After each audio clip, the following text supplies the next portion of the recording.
the small brush for using the small parts of the feeding bottles and the other equipment to be used in preparation. And then we have here the tongue. And this is the leveling knife, wherein we're going to make use of the blunt side of the knife to level the volume of the powdered milk. And we have here the feeding bottle. So what are the parts of the feeding bottle? Cup. So this is the cap or the cover. This is the bottle, which has a calibration of ml or cc and ounces. So there are 30 ml in 1 ounce. And we have here the nipple or the tip. This is the nipple or the tip. T-E-P-A-A-T.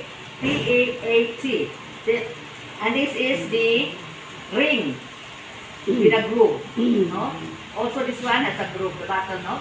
The topmost of the bottle, feeding bottle, has plenty of grooves. Okay, and here we have also the sterilization pad. Okay, to start with, we have to put water. Of course, we have to need a soap, no? Dishwashing soap. So let's presume that this is the dishwashing soap. And then we need a washcloth to line the parts, different parts of the feeding bottle and the brush. The small items we have to line here. Thank you. Okay. So we put water. So we do initial washing of the feeding bottle. We include cleaning also the tongue, the knife. Clean it. Initial washing. Then we pour it. We add water. Then apply dishwashing soap. Make a lather. And now going to clean first the leveling knife using small brush, followed by the tongue using again the small brush, the cap, the ring. Pay attention to the groove of the ring.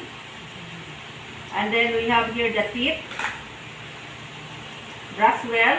And then you put small amount of water with soap suds. Then you squirt it. S-Q-I-R-T. Squirt it to remove the milk curd. Milk curd. C-U-R-D. Milk curd. C-U-R-D. And then in cleaning the feeding bottle, we're going to make use of the big brush. Brush it well. And then the groove also, if you're not contented using it, the big brush, you can as well make use of the small brush. Clean the groove. Remove all the milk curd. And then you can also make use of the brush in cleaning the body. But if you have a foam, you might as well clean the outside part of the bottle using a foam. Okay, after that, you're satisfied in soaping all the parts. You now throw the water with soap. And then add water for rinsing. Rinse the tools and the feeding bottles very well to avoid the remnants of the soap. Okay, so I'm done. After that, I'm now going to do the sterilization of the different parts of the feeding bottles. First of all, I'm going to clean, of course, the sterilizing pot. So we have two kinds of sterilizing pot. One is electrically operated, and this one is being used with the use also of a stove. No, this will be placed on top of the stove. So it is what we are going to use. So I have cleaned this already, the inside and outer part of the sterilizing pot.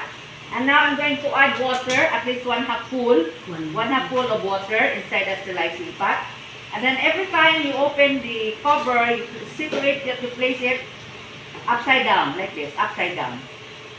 And now in placing the bottle, place it at the hole, upside down.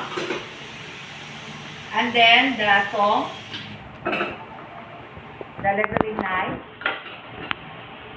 Okay, this one, what's this? Cup cover, put it at the center. And then the ring.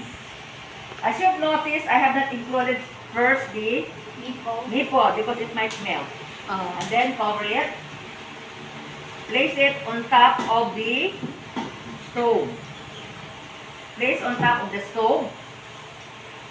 Then put it on. Then you wait for the water to boil.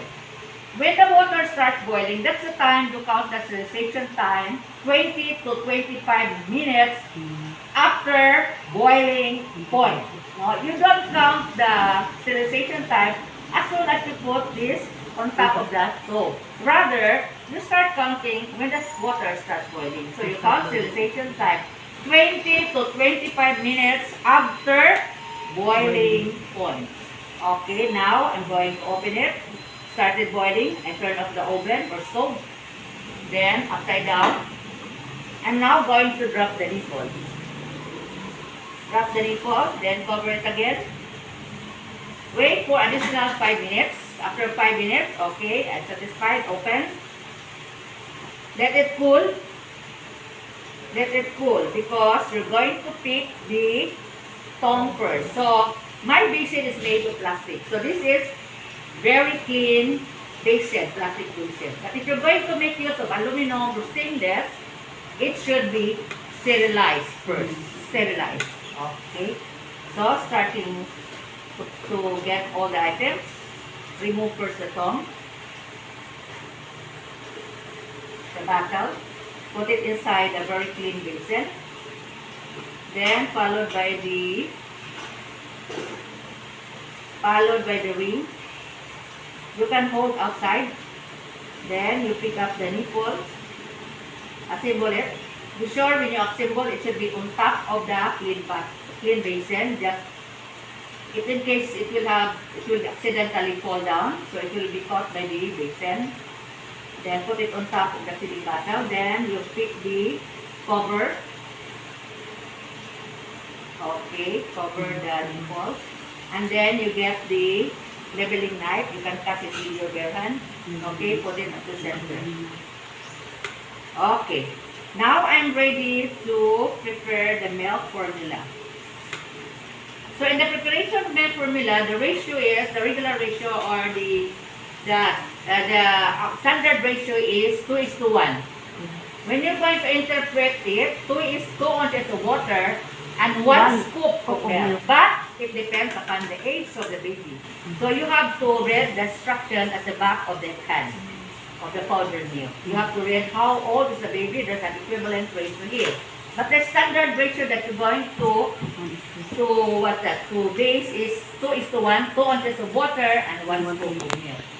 Okay, so prepare first the water. You have to pour first the water. To follow the principle of physics. Wherein if you're going to put first the solid material in a closed container, what will happen to the volume? It will change, right? If you're going to put first the milk here and then you pour water, what will happen? You presume that the water of the water level reaches already the exact volume of the preparation. But it has not, because it will mislead you. So that's why you have to prepare first pouring the water. So what kind of water you're going to use? It is either distilled water. So if the family cannot afford, you might as well make use of a filtered, previously sterilized water. This is has been cold, no? Okay, so you have to pour it. 2 ounces water. So that will be 6 ml. Because there are 30 ml in 1 ounce, right? After that, I'm going now to scoop the milk.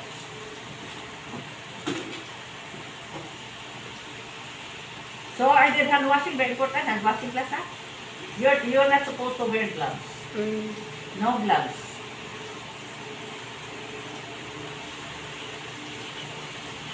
No gloves and no alcohol. Only plain water, soap and water. And then you can do it, level it. Do not tap it, do not go like that, huh? Do not go like that. Rather, you scoop it, then you can make use of the edge or the leveling knife. No? You have your leveling knife. You might as well make use of the leveling knife. Using the blunt side of the knife, you remove the excess milk here. Level it. If there are some milk at here, in here you have to, you remove it. Scrape it out. Then cover right away the preparation and then you pour it. Okay, we're not pour it anymore. Okay, cover the filling bottle. Shake, shake, shake. Be sure to shake the preparation gently to avoid the creation of air or bubbles, no, which will cause abdominal colic, C-O-L-I-C, abdominal colic or abdominal pain. So you shake it in between your palm, gently, or in a circular motion. Do not do like that, ha? Lots of bubbles that will be formed. Lots of bubbles. I was doing it before like this, before I learned that it should be done. Wala buturan ang bata, no? Oh, bukod. Okay. So shake in between your palm or in a circular or rotary. Okay. So I'm done with milk, with cleaning the feeding bottles, sterilization, and preparation of milk. There are already 3 procedures. Now I'm going to proceed with, I'll set this aside first, no? So because I'm going to proceed in passing thermometer, but in the assessment, you're going to make use of the tympanic thermometer. Where do you use a tympanic thermometer, class? In the ear. It is also digital. It will just only take seconds and it will beep. Okay? Tympanic thermometer is being used in the ear. Okay, this one is a digital thermometer. When we take the baby in this one, we're going to take it on the axilla. Okay, then next is we make use of this rubber to protect the baby's back. Okay, baby's back. So that during bathing, the baby will feel comfortable and relaxed. Okay, we're going to put it here. So where's the best place to bath the baby, class? Where do you think? Bib. It is a bib. B-I-B. Bib. Bib. Naday ka na, bib. Tapos we have here the Foot.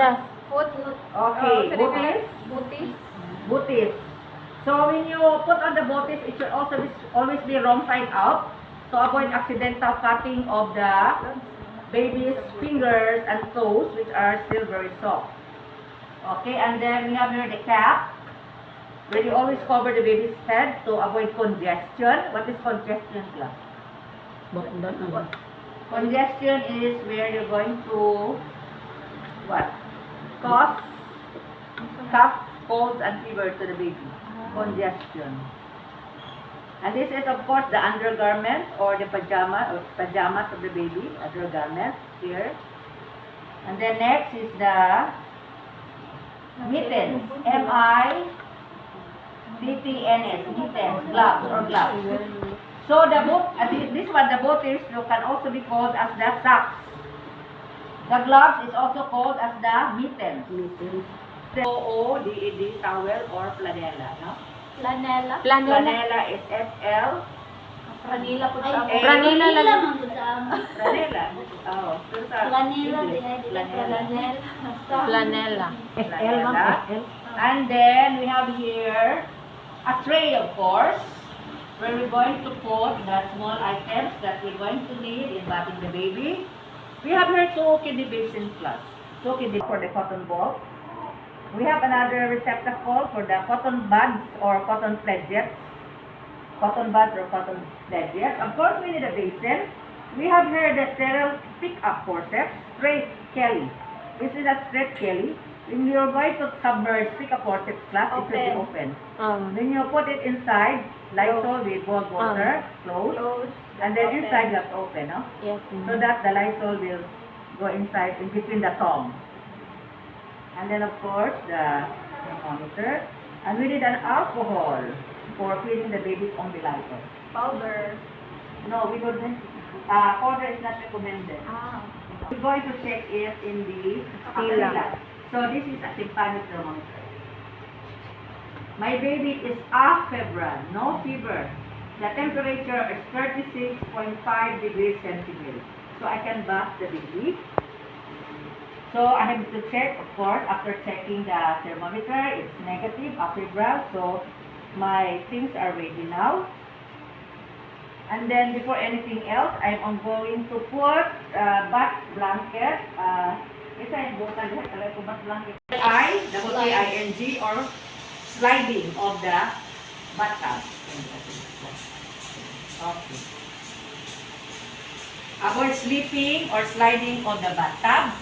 And then, after that, we're going to put water inside the bathtub. Of course, it should be a lukewarm water. So, the depth of the water depends upon how big is your baby. So, my baby is 5 months old, so we can put water at least 1/2 full here. 1/2 lukewarm. And then, of course, here in the basin, I'm also going to put lukewarm water in cleaning the baby's head. Then, test the temperature using the wrist or the mid aspect of my forearm. So, I prepare my wrist. It's quite easy to check it. Okay, good. Okay, the warmness is enough. And then, the back here. Then, I will set this aside first. I'm now going to pick up my baby. Always see to it that you support the knockout area or the neck part of the baby to avoid cervical fracture. Hold the baby well to avoid falling, accidental falling. Ay, naada yung mga partner niya. Okay, now I'm going to transfer cotton balls in a sterile kidney basin.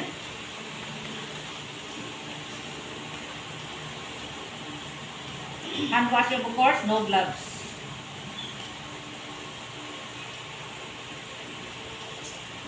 Show the assessor class the proper handling of sterile corsets. Okay.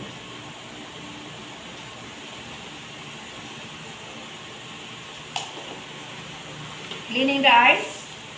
So, there's a water here, right? So, I'm going to dip it. Squeeze. Hold the forehead, inner to outer canthus. Other side of the cotton balls, inner to outer canthus, discard. Inner to outer canthus, discard. Now, in cleaning the face, estro. Forehead, cheek, bridge of the nose, other side of the cheek, chin, back of the neck, squeeze excess water, pinna. Other side of the face, forehead, cheek, under the nose, cheek, chin, back of the neck, squeeze excess water, pinna. Now I'm going to clean the baby's neck, remove the bib, still using the cotton balls, wash, other side, wash, okay? Now, I can apply soap or maybe you can apply it later. So, later na lang. So, after that, we're now going to pat dry the baby's face and neck. Pat dry.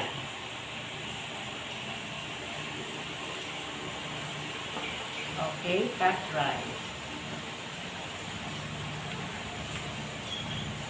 Next, I'm now going to check the baby's head for any abnormalities. You have to check also, no? Kung na ba yung mga certain depletion or depression or whatever. Then now we're going to remove the baby's cap. Then fold the hood away from the baby's head. Using a football mold glass, the baby's head should be lower than the body. I'm going to flip the baby's ears with that. Flip, no? And fold. Or if the baby's head is quite big, you might as well make use of a dry cotton balls. Then you wash the baby's head. Okay, wash. Okay, then you soak. Using the pads of the fingers, you massage. You massage pads of the fingers, not the fingers, not the nails rather. Then you rinse. And then you catch, you dry the baby's head. And then you let the patient lay down on the table again with rubber mat. And then you put a new cap to avoid congestion. So to avoid congestion, let's always the baby wear a cap.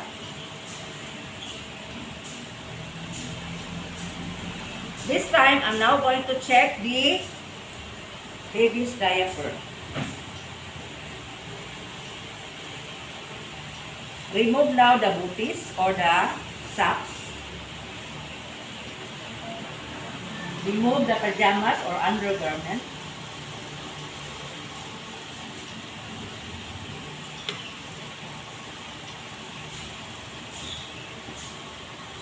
Next is the diaper.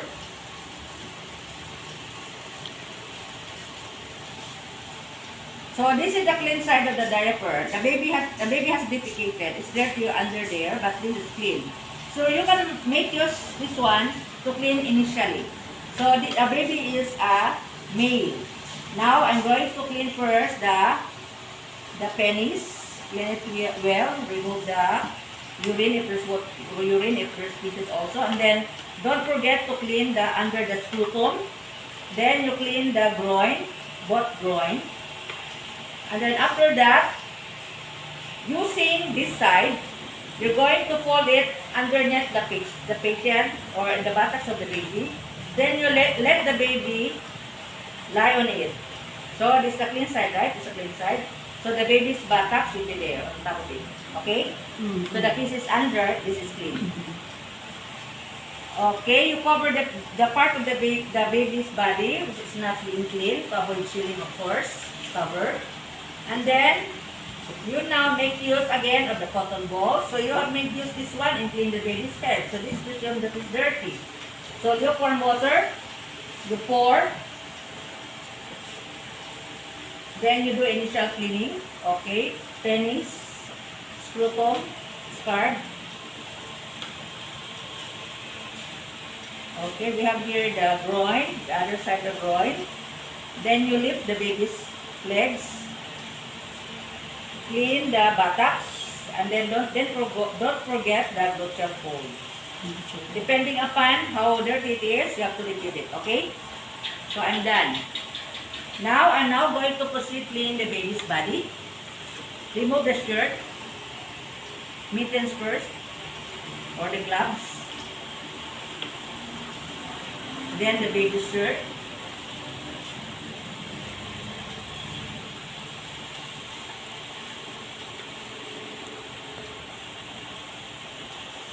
Remove.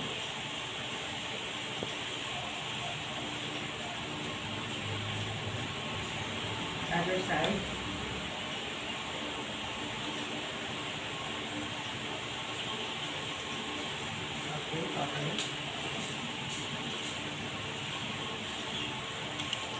Okay, by the way, class, do not forget to remove the diaper, class, before removing them.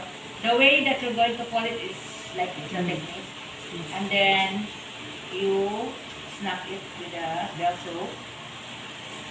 Why is it necessary or very important to dispose soil diaper properly, class? Why? Why? Why do you dispose soil diaper properly on a right way? Then you carry the baby without removing the cap. Remove the flanella. Hold the baby gently.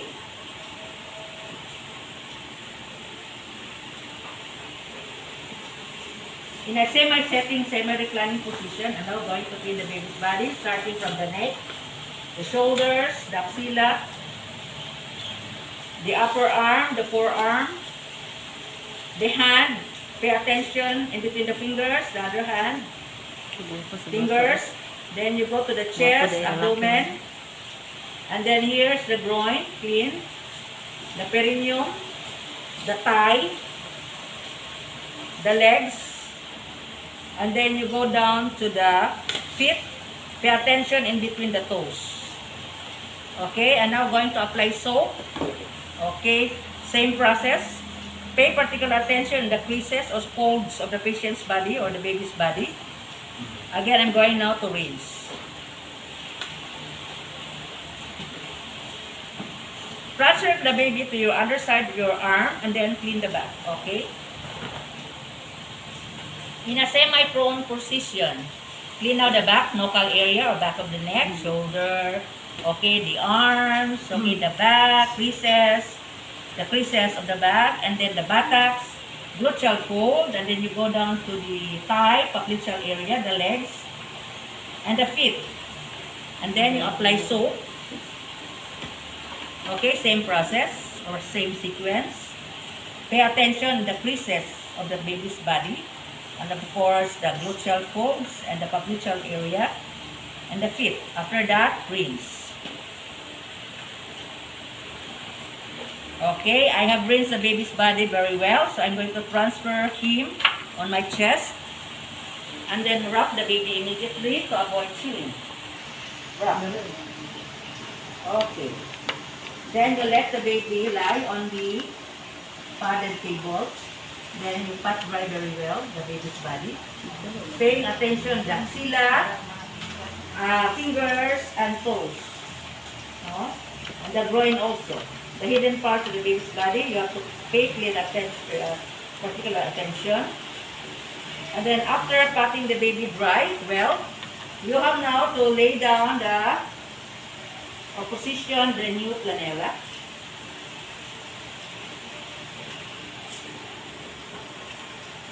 My flanella is here.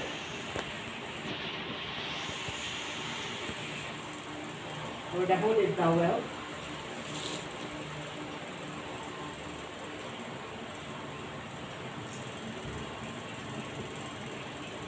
You also line up already the new shirt on top of the flanella. The diaper, new diaper. Okay. Because this towel is slightly moist already, I have to transfer the baby from the towel to the new flanella to avoid chilling. Okay. And then put the head inside the flanella, the hood. And then of course, cover first the baby. Do not put on first the shirt. And now ready to clean the baby's nose, ears, and umbilicus. So, I put this back. So this is new cotton balls. Sterile cotton balls, waste receptacle, alcohol, and cotton platelets. Transfer sterile cotton balls to the sterile kidney basin.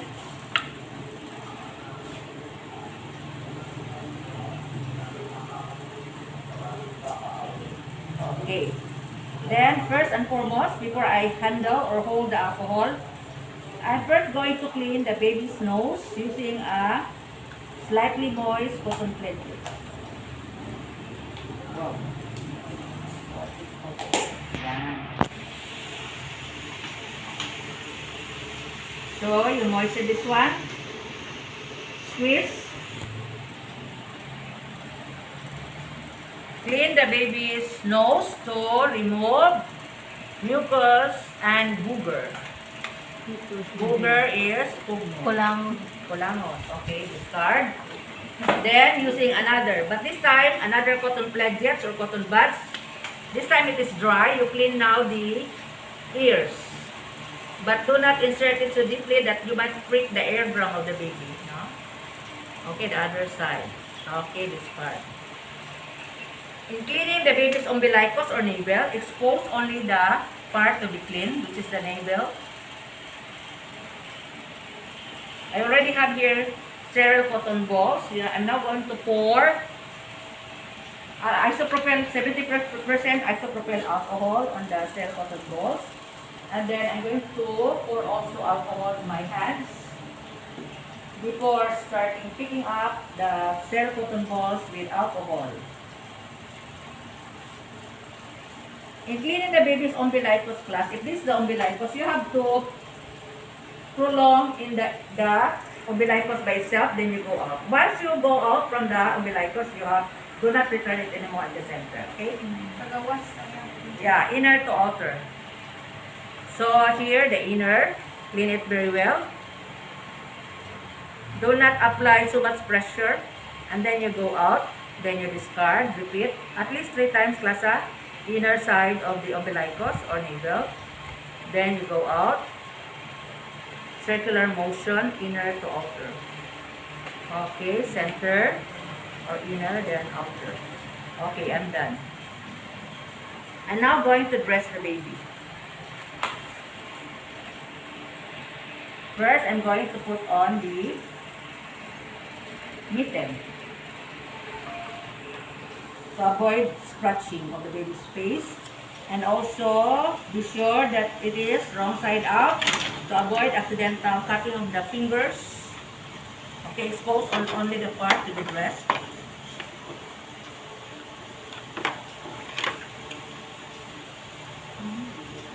Look for the armhole of the shirt.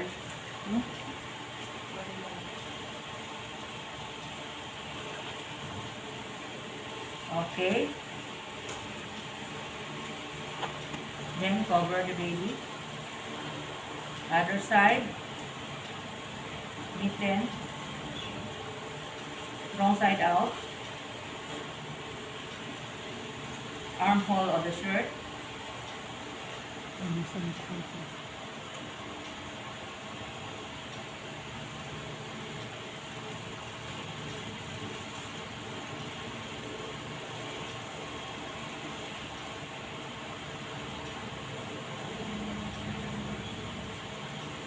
Okay, then you tie the ribbons.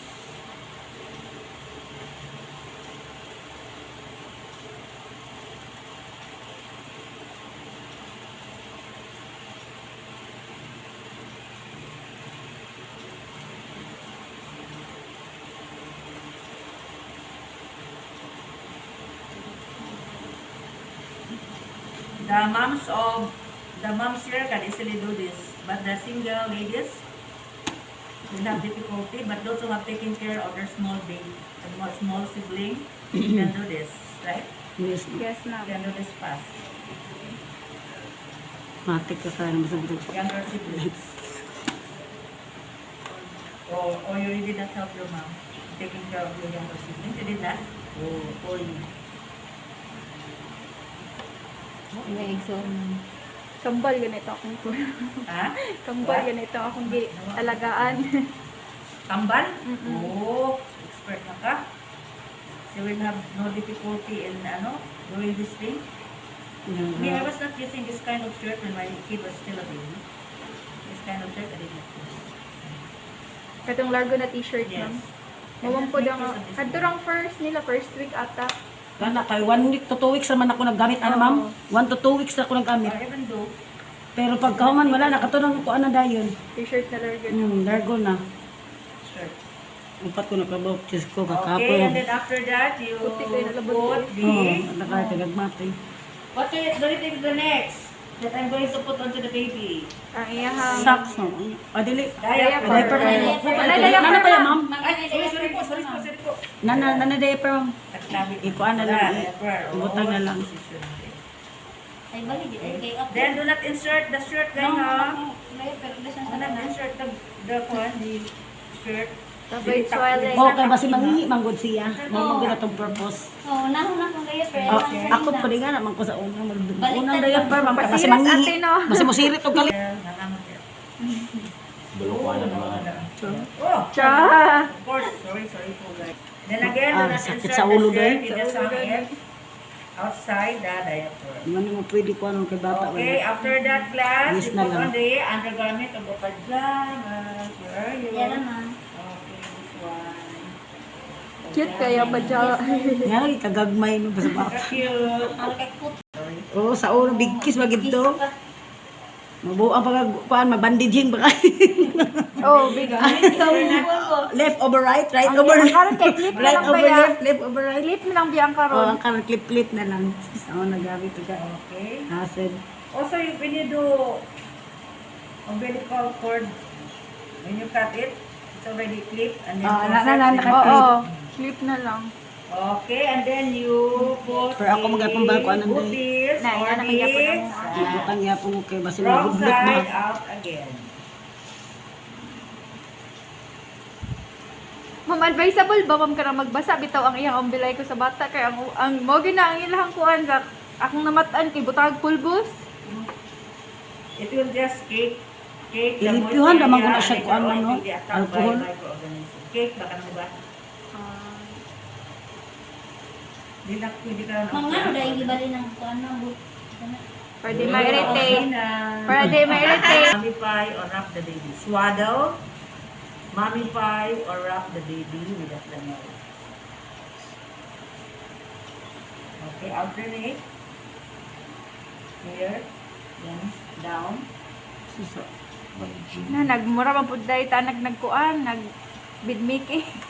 And then the other Pila side. gapon. Swaddle, you're swaddling. Ang mga bata sa gawas gali kay pang ano, panghiktan diri ah. Fix everything. Ah, Ano pwede di mo mga bata, ihok. di mo lihok. And then you put, the last is Ano the ang maayo. bead. Yeah. You might be wondering, why do you put the bead, ma'am, on top of the flanela? Why do you wala think? na po. Why? Yes, you must soil the newly position shirt and flanela. So you have to protect it. When you're going to feed the baby. Butang, alis na tutso. So the bead. Oh, yeah. Oh, dagang kayo trabaho kung makuanan na, mabutangan og milk ang iyang kuan. Yung mga Now, panis now, ng now, tanan. now, Oh, Amigas gyud, amigas sundayo natitud ba. Plus, when you do demo in the assessment, then also the birthing towel to avoid soiling your uniform. Okay, so my milk is there. The best position of the caregiver when feeding the baby is sitting position near a table. And the best position of when you feed the baby's position should be a semi-right, reclining, or semi-sitting position.